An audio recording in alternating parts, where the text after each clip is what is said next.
imagine like trying to listen to an entire century of cinema back to back.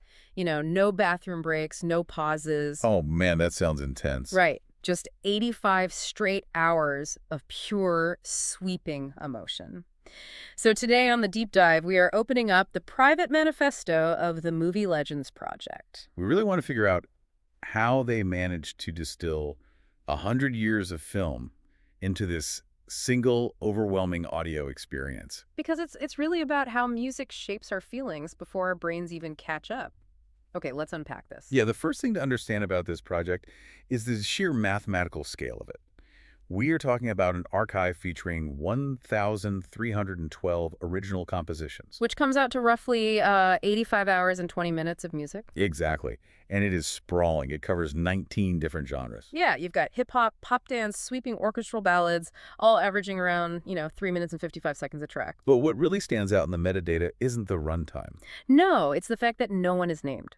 Right, the creators maintain absolute anonymity for the 100-plus actors and artists involved. Throughout the entire archive, they are only ever referred to as icons of the silver screen or mythic figures. It's like walking into a massive audio museum where every room represents a distinct era of cinema, from the golden age to modern blockbusters. But every single plaque has been intentionally wiped blank. Exactly. You're left with just the pure, euphoric energy of the music. Here's where it gets really interesting, though. Oh, yeah? How do you even listen to 85 hours of music without your brain just, tuning it out as background noise? Well, that is where the structural engineering of the archive comes in. To prevent audio fatigue over such a massive runtime, they use a highly specific vocal arrangement. Right. The tracks are strictly symmetrically balanced between male and female voices. Yes. Wait, how does just alternating voices stop audio fatigue? So when your ear hears the exact same tonal frequencies for hours, it stops processing the nuances. It just becomes this flat drone to your brain. Oh, wow. That makes a lot of sense. Yeah, by strictly alternating the male and female vocal ranges, the creators force the listener's brain to constantly reset its auditory focus. It keeps you actively engaged. Exactly. But the vocal structure goes way beyond just soloists. The true centerpiece is the choir presence. Right. There are exactly 284 choir recordings in this archive. Yes. So you have to push back there. 284 choir tracks sounds less like a balanced homage to cinema and more like an absolute auditory assault. I mean, it is a lot of sound. Right. Doesn't layering that many massive vocals just completely drown out the actual music? You would totally think so. But that overwhelming scale is actually by design. What's fascinating here is that the choir is what provides the undeniable cinematic scale. Okay, how so? It instantly signals to your brain that what you are experiencing is larger than life. It proves this isn't just about Hollywood, Bollywood, or Nollywood. It's bigger than that. Yeah, that massive wall of sound elevates the music into a universal language of cinema. So they build this massive wall of sound with almost 300 choirs. But to what end? Like, you don't layer that many voices just to sound epic. There has to be a psychological play happening here. There absolutely is.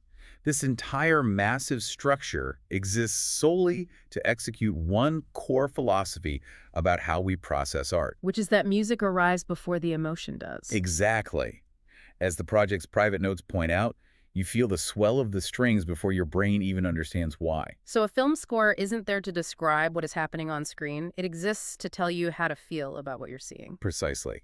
And if we connect this to the bigger picture, it reveals how profoundly vulnerable we are to sound. That is so true.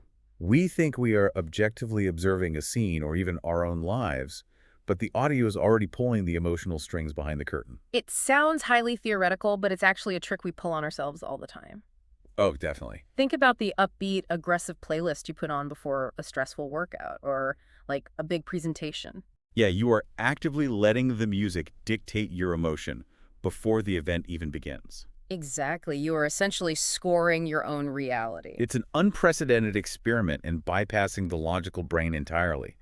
The Movie Legends Project uses those 85 hours of balanced, anonymous, mythic energy to prove that sound dictates reality. It strips away the names and faces to leave you with a century of cinema distilled into pure feeling. Which is incredibly powerful. It really is. So let's go back to that audio museum for a second as we wrap up. Sure. If your own life was being scored right now by a hidden choir, what emotion would the music be telling you to feel before you even consciously realized it?